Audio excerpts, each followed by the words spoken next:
Good afternoon and good evening, ladies and gentlemen. BGG here, bringing you the Dinar Updates roundtable call.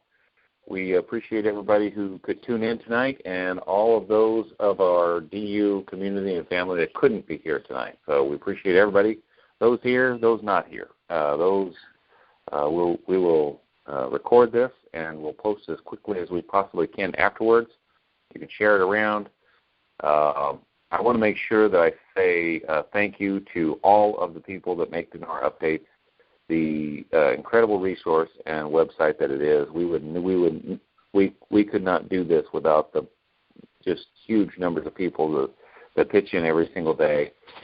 People who research, people who provide commentary every day, viewpoints, news articles, people who just do support level stuff behind the scenes that nobody ever sees, our chat copiers, all those folks. We just simply couldn't do it without them, and we really appreciate them and all their efforts. Make sure if you run across somebody like that, make sure you say thanks, because they do a tremendous job and keep helping to keep everybody informed and on the right track. Having said all that, I do want to make sure that we say thank you to Dinar Recaps, ITD Calls, anybody else that's advertised a call or posted a call for us. Thank you, guys. Appreciate it. Couldn't do it without you. We had some conversation a few days ago. We had a couple of ideas, things that we thought we might talk about. A lot of new people in the community, and we thought we would recover. We debunked a couple of silly things out there, and then we would recover some vitally important information. There's a lot of that kind of, I get this comment pretty regular. Some of the naysayers will be like, well, what about this? What about that? How do you know that this, how do you know that this isn't some wild goose chase? And at this point, we've got some pretty serious, concrete evidence to look at, and that's what I have to base my calculus on. I mean, whatever happens in the future, I have to go with what's in copy, hard news right in front of us. And that's what we're going to cover some of tonight, so that you kind of have, hopefully it'll give you some kind of a North Star, some kind of a basis for your belief system. So instead of all this craziness on the Internet, I mean, these people just make stuff up as fast as they talk. Couldn't believe it the other night. So that's kind of the plan for tonight. Is we had a thought we're going to debunk a couple things, cover some fundamentals, some flashbacks, some things to give you a little grounding in your idea here in this investment, and then we've got some other stuff that kind of ties in. So, having said that, do we want to start with the debunk, Mr. White? Is that where we're going to start? Yeah. Okay. I guess that's as good a place to start as any. Or you know what? Let me do this. I got an idea. Okay. Let's push pause on that. You stay in queue, and I am going to go over here to. I'm going to cover some things about this, and I'll bring you guys in for comments in a second. Let me talk about this flashback, and I'm from time to time I'm going to ask somebody to help me here, because I want to make sure that I characterize this accurately. On the blog, on the news blog, actually for today, I put below the roundtable call announcement down there, I put the flashback. We publish this every single day at the beginning of the current Iraq news thread. And where that is, by the way, we actually had somebody, and I probably need to really dial this back and walk everybody through this. We had somebody bring some stuff into the chat room the other night, and they said, well, is this stuff real or whatever? And somebody pipes up and says, have you looked at any of the news articles? And they said, I don't even know how to get to the news articles. You go to dinarupdates.com. At the top, you click on Forum. When you click on Forum, you scroll down, 4 or 5 tabs, and it says Current Iraq News. And you click on that. And that is a daily archive of all the news articles that our news researchers have found that are in some way germane to this investment. At the very beginning of that, it's a sticky thread, which is stuck to the very top. At the very beginning of that, I do a thread every day, And and I just modify the same post over and over and over every single day. And on that post, it is and they've basically quit updating this, but I used to do the current indicatives of the value relative to other currencies, and I would do the daily currency auctions from the CBI. The very next thing is we're not going to cover this tonight, but the very next thing is an older document from the Iraqi Ministry of Planning's website, and it's the title is the Exchange Rate of Foreign Currency in Economic Feasibility Studies. This goes on to outline exactly what the Ministry of Planning how they view their currency. Down a little bit farther past that, I kind of go through a few scam debunks. But below that, there is a snippet out of the SIGR report, SIGR.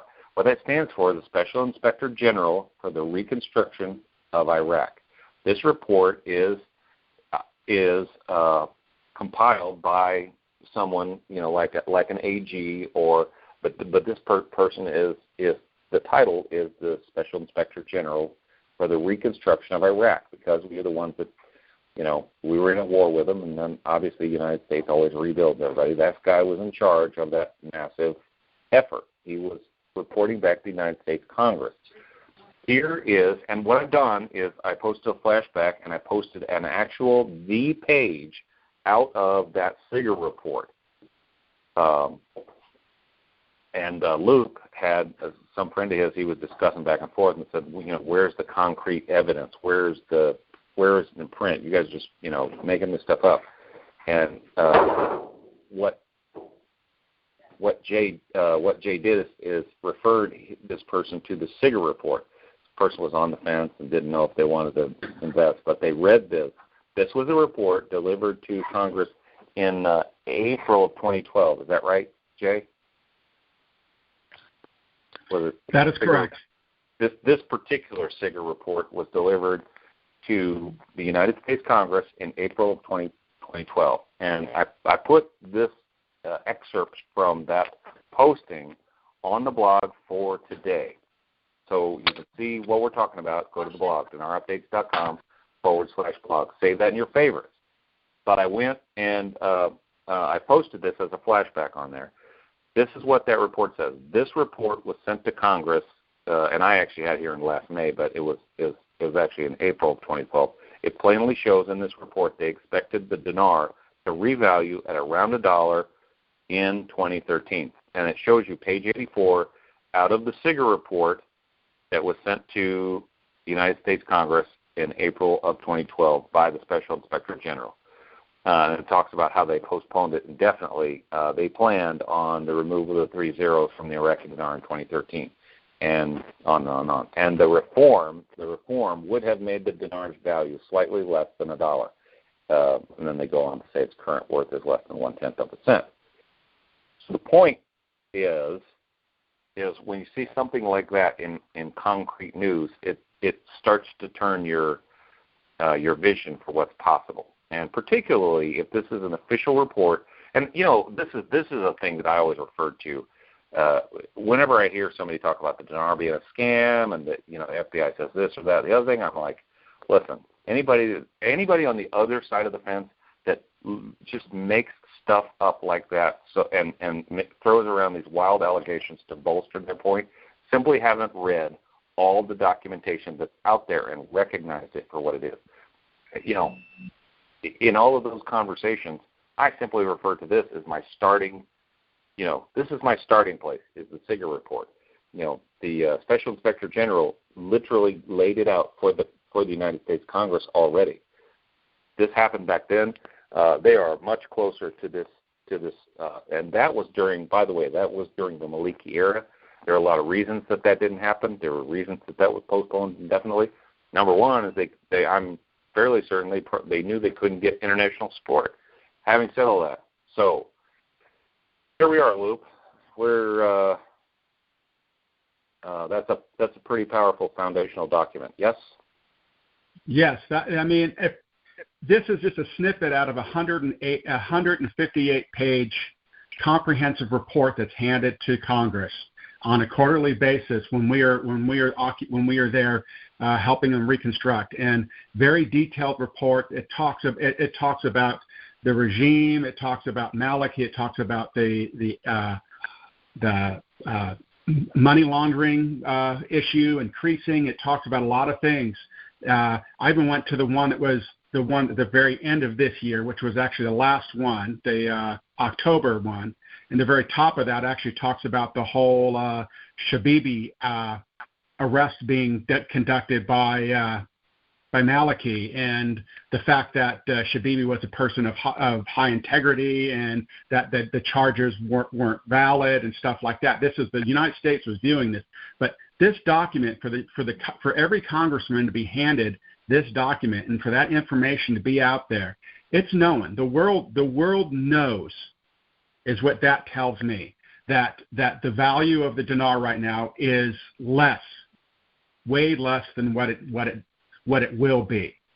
And I think that I use this as one of my foundational guideposts. This is, a third party that we can really trust, and they've made a statement like that, and they said it was postponed indefinitely, but we know lately, just by some of the commentary coming out of the CBI, that their plans are that it's back on the table, and that they have plans on moving forward with this project, and that the project is actually in play right now. So that's what's really, really encouraging by it. And I think, to your point, I think a lot of it had to do with the fact that they probably weren't ready as they may have thought they were at that time. If you take a look at their, they definitely had so much corruption going on. I mean, they're hemorrhaging from all over the place. And the IMF's SBA agreements have really made them focus on the needed reforms in the corruption area, the banking area, the customs area, the money laundering and terrorism financing areas. And they've really been working that system. And so it's very encouraging. Mr. White, what are your thoughts on this SIGA report?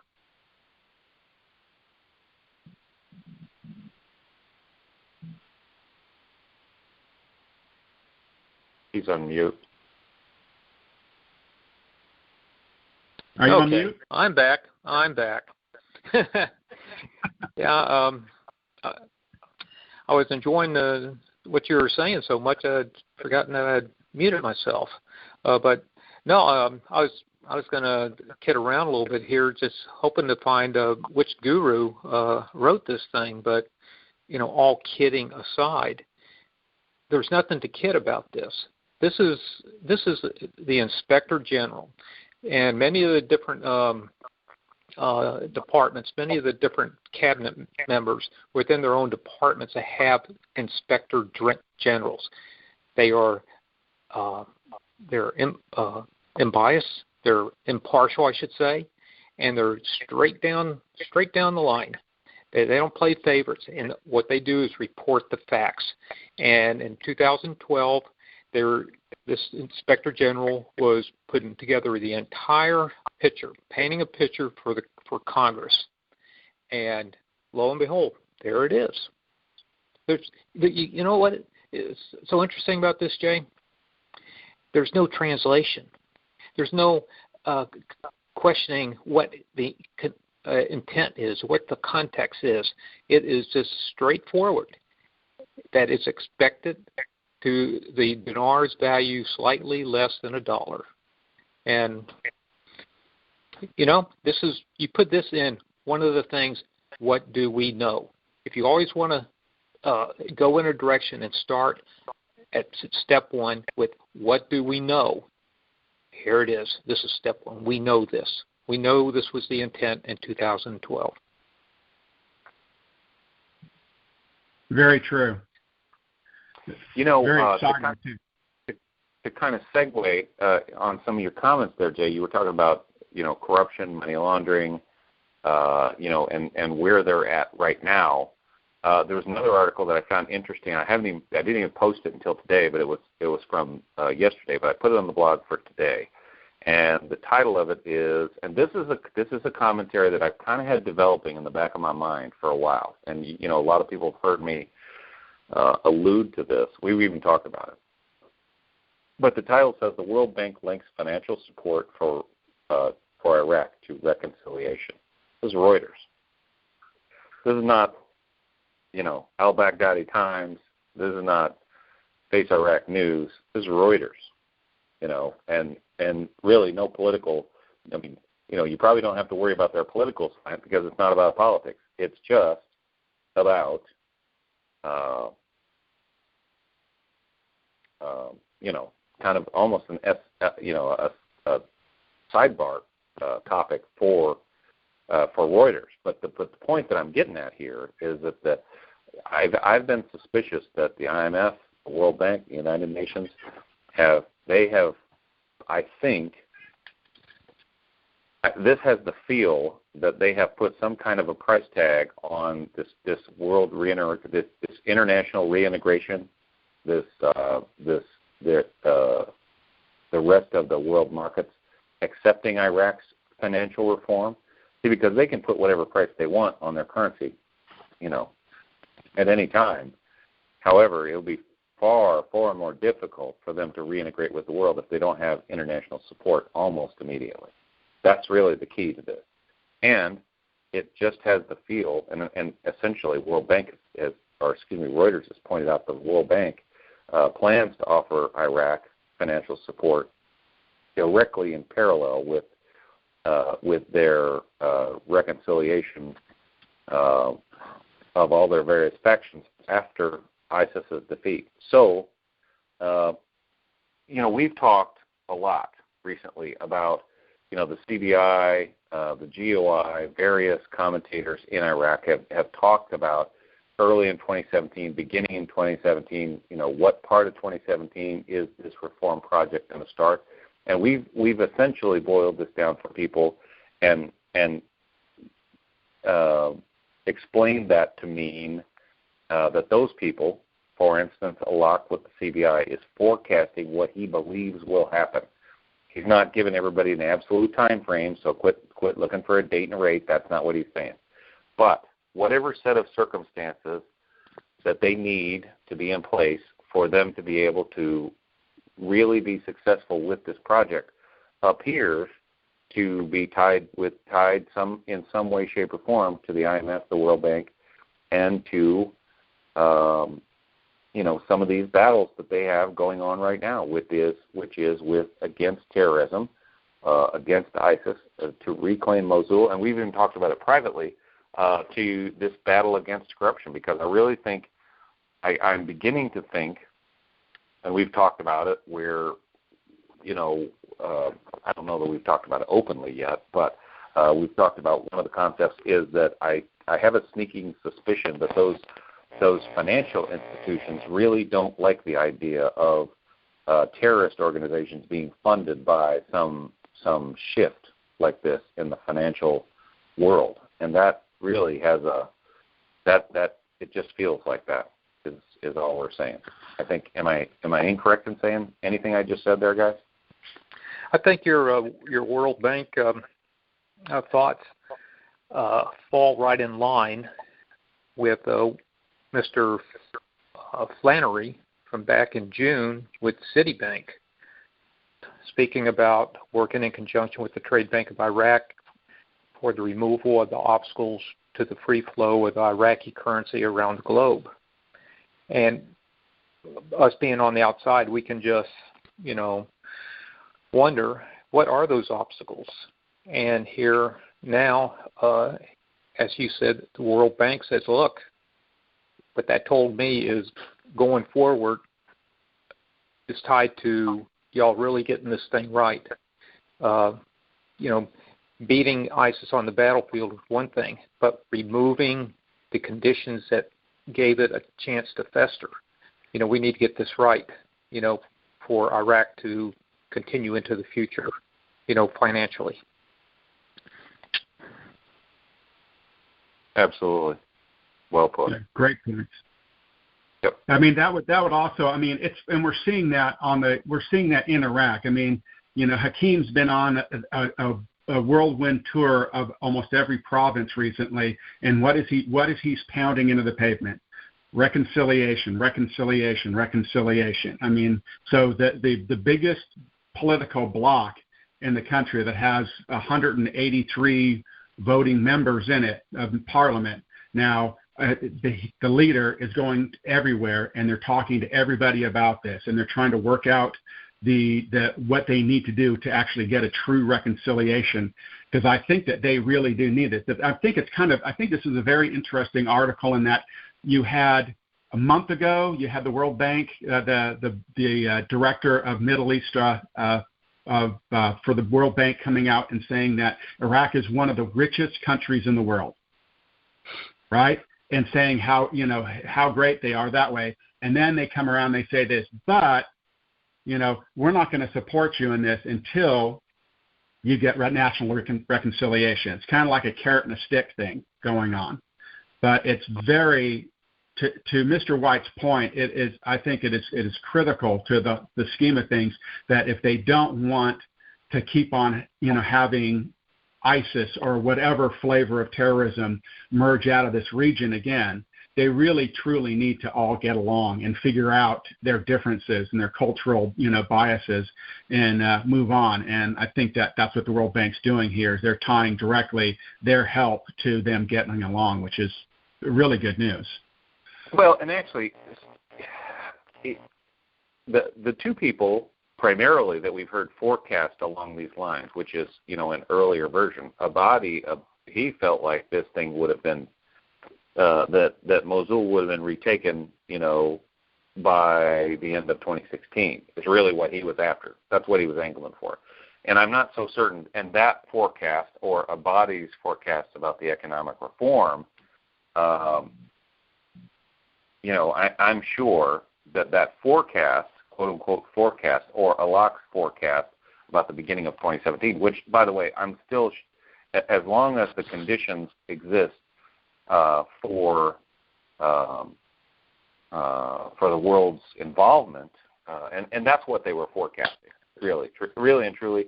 They have an idea of what they're going to have to do to be able to push this economic reform forward, and that is exactly what their forecasts were tied into.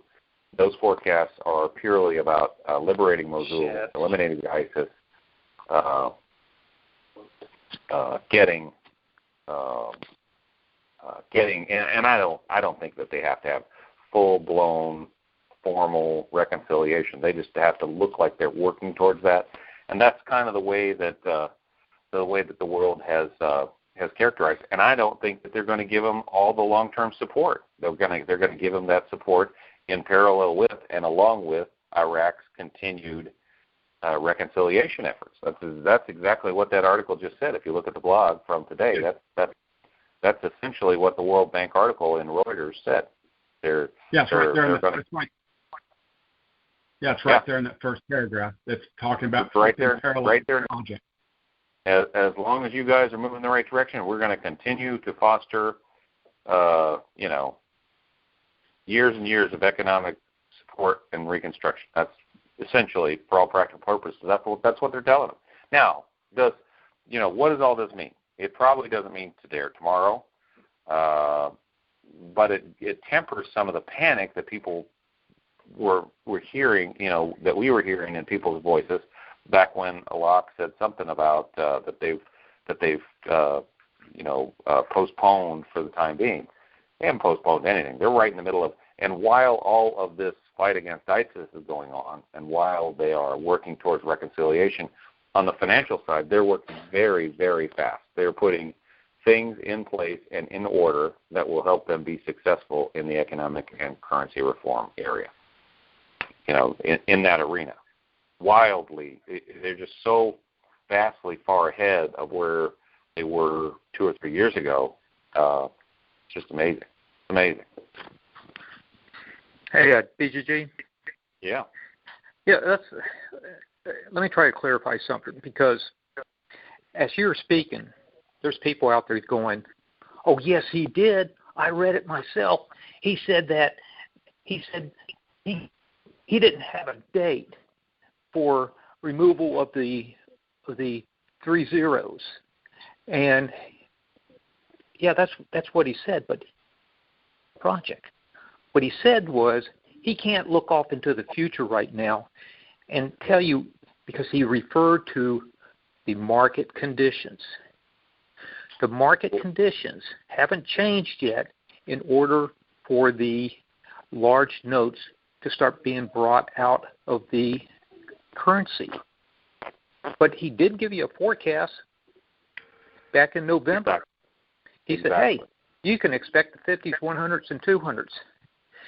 So remember, he's always said that the large notes are going to coincide. He calls them the ancient notes are going to be tradable for 10 years.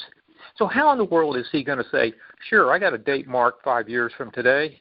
That's when we're first going to take out the large notes. He can't do that because the market conditions have got to change.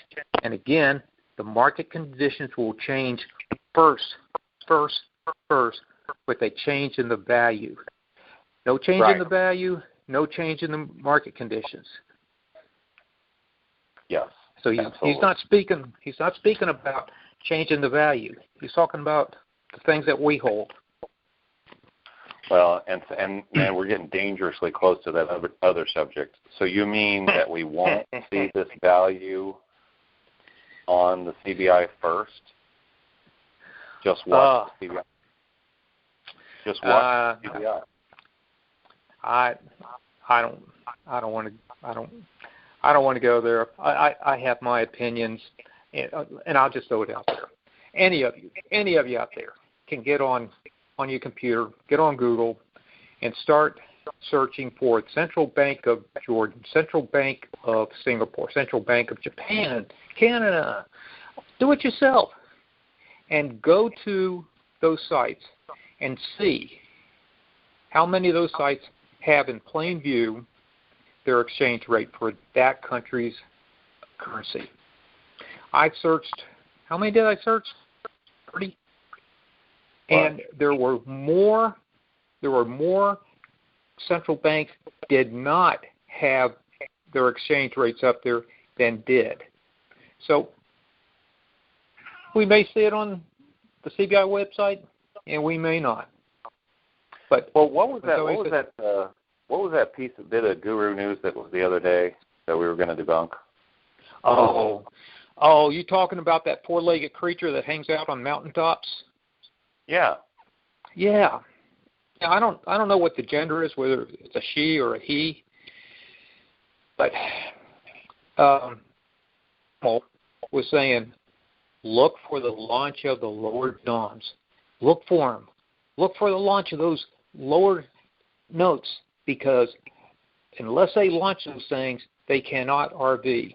And 2 hours later, after my wife got me off to the ceiling, I finally started getting my thoughts back together. And folks, they're not going to go out on the steps of the central bank and start throwing this money out there, launching this money. And think about it. Let's say you're an Iraqi citizen, and you're walking by the central bank, and they got signs up there. This is the launch day for the lower dinars. And they're out there handing out these notes. And they stick some in your hands. You're going to say, what am I supposed to do with this? It says, these are the new lower dinars. We're launching them, because unless we launch them, we can't revalue. But what am I supposed to do with them? And he said, go spend them. And you'd say what? Well, I need about 10 more truckloads of these things before I can even buy a bag of sugar.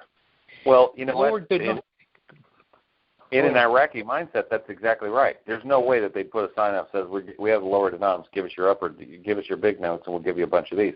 The first thing an Iraqi is going to go say is, why in the world would I want to do that? I'd have to carry around a truckload of those just to buy a loaf of bread. Right. You know? Exactly. So why are you forcing me to do this? What they've got to do is entice them to want to do it with what? Well, when those prices in those stores that those people shop at when those prices start going down because the value of their currency has revalued outside the country. The IQD is not going to change value in Iraq. It's going to always be the same. It's what it's going to do outside. And because they import over 90% of their goods, those prices will come down. When those prices come down in the shops, those shop dealers, the merchants are going to say, I can't take that 50,000 anymore. I can't make change.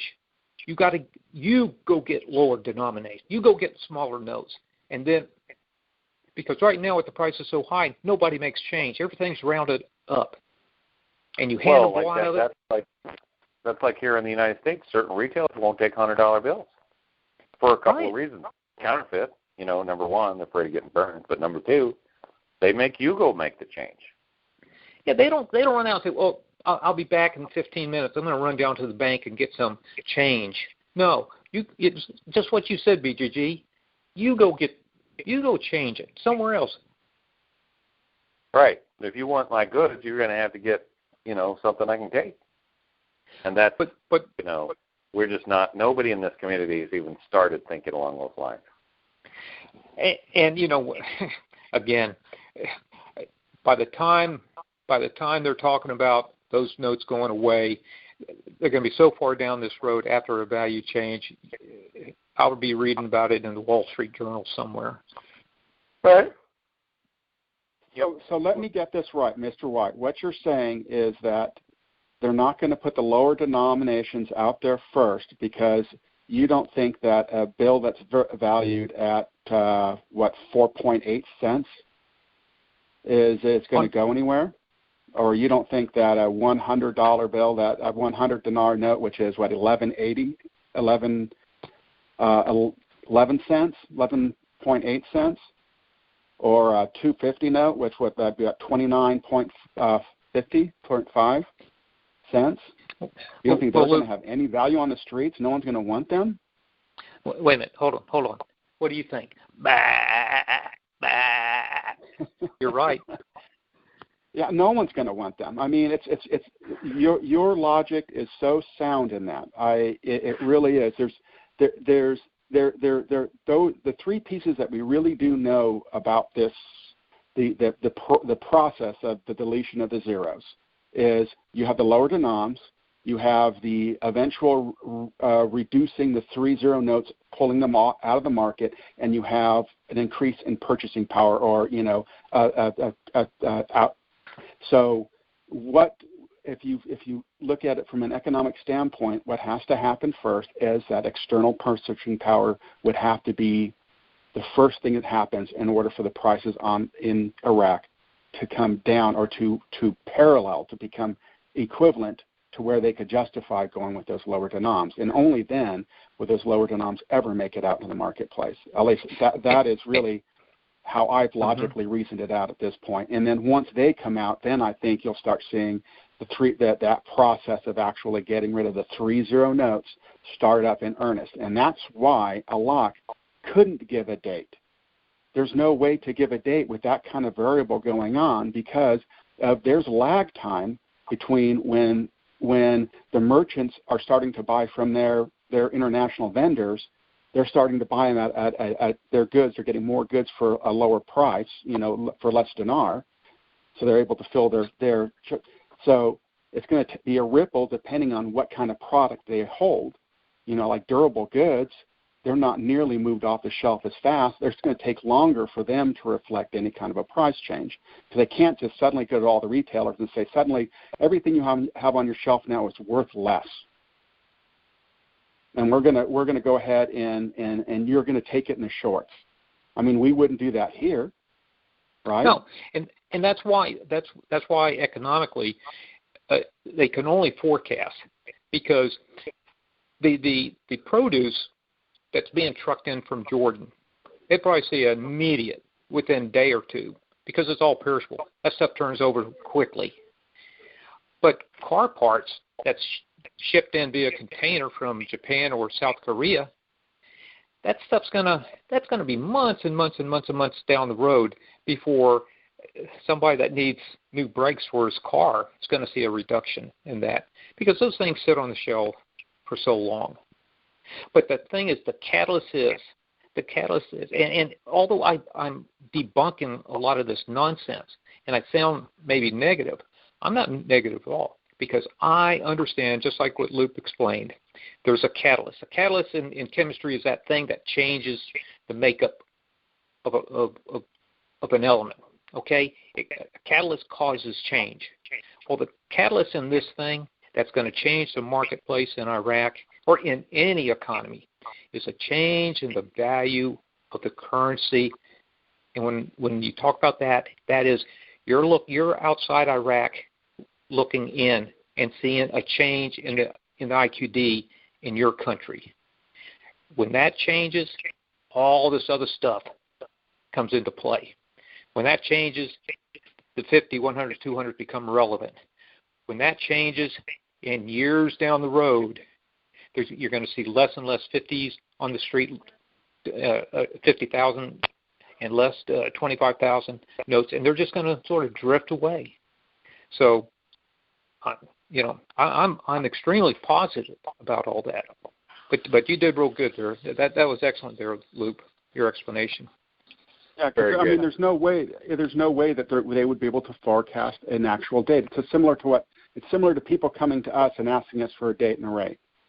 It's really impossible with that. It's a variable. So certain metrics are going to have to be met within that marketplace in order for them to actually start the physical process of saying, okay, we can now start pulling the 3-0 notes off the street.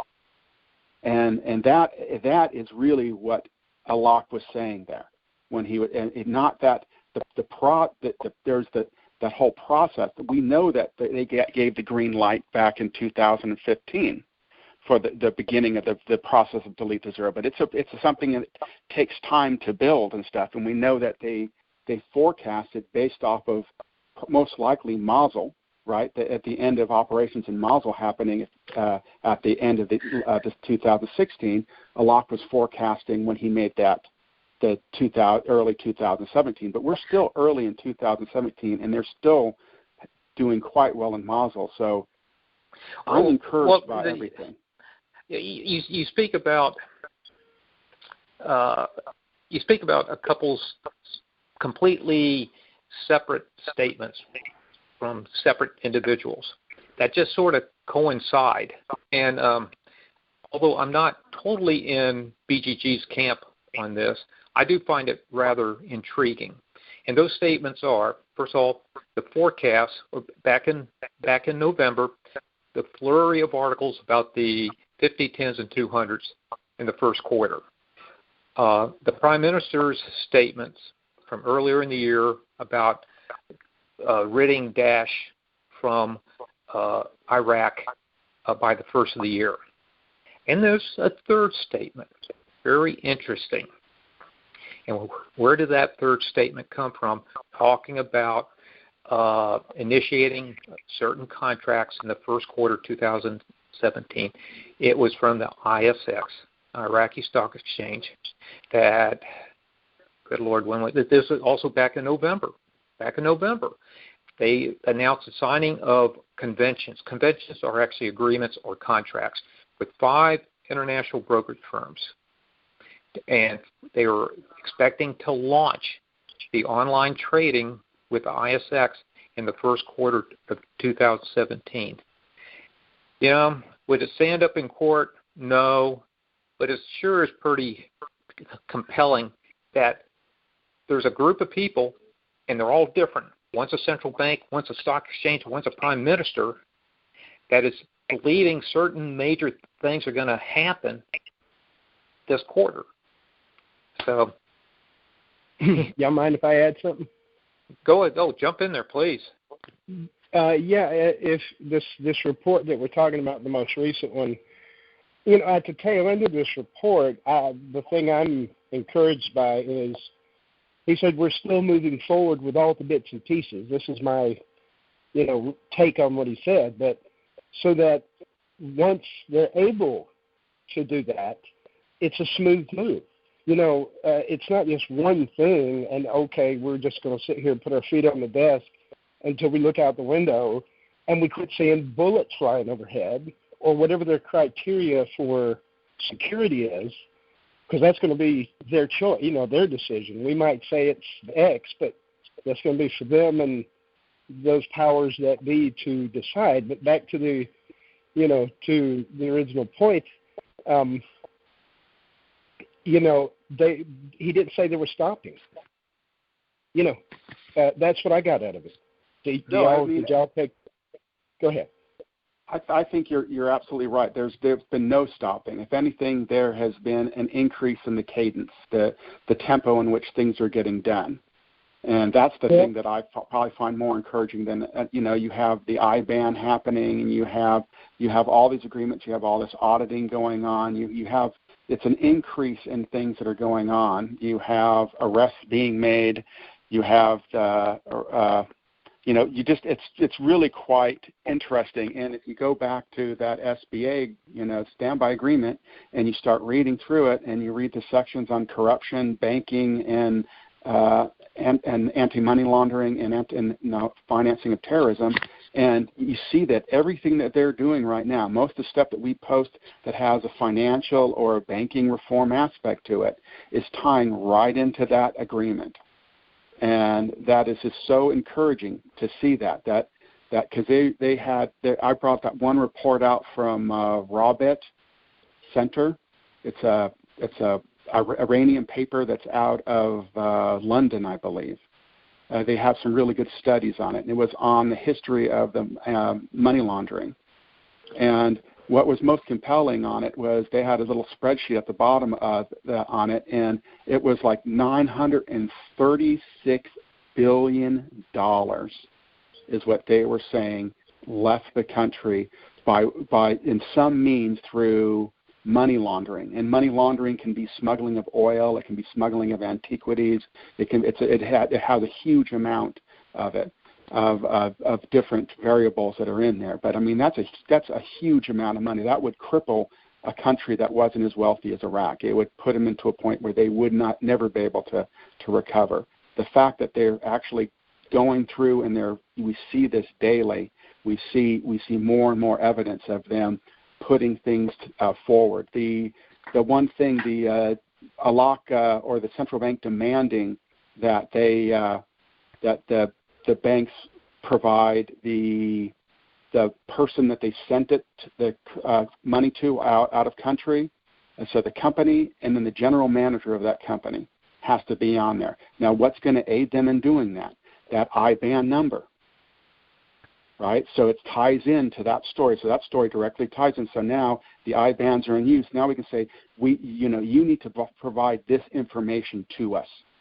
We want to see it in every transaction that you make that's external, and it goes directly to them knowing who's getting that money. And then that ties into the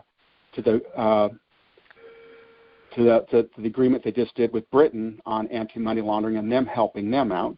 And then you have the United States Treasury and the Federal Reserve lending our World Watch database to them, because their database isn't up to where it needs to be yet, and they're planning on having that done by the end of this year. Yeah.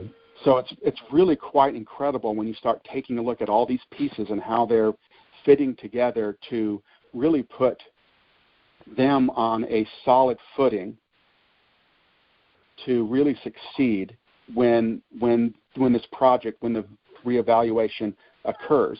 Because if they didn't have these things, if they didn't have everything right in the right order, or the metrics at least in alignment to where they need them to be or above their areas, they would probably it could fail, and they're not going to let that happen. They really want to. They're working to get this right, and that's what I find more encouraging than anything else is how fast they're getting things done, and and how they're educating the populace as they go along with it. It's very encouraging. Yes. So there's one more piece that I wanted to cover. We're not going to have time to do it tonight, but I will tell you where it's at. It's at the very bottom of the blog for today, dinarupdates.com/blog. It was written by Ghost757. Great great piece that was in the chat room earlier. I wanted us to be able to cover some of that. We really don't have time, but make sure you go there, read that through. I'm going to go ahead and make some of my comments interspersed with that wonderful commentary, and provide a little clarification, some of the answers that we had hoped to get to tonight.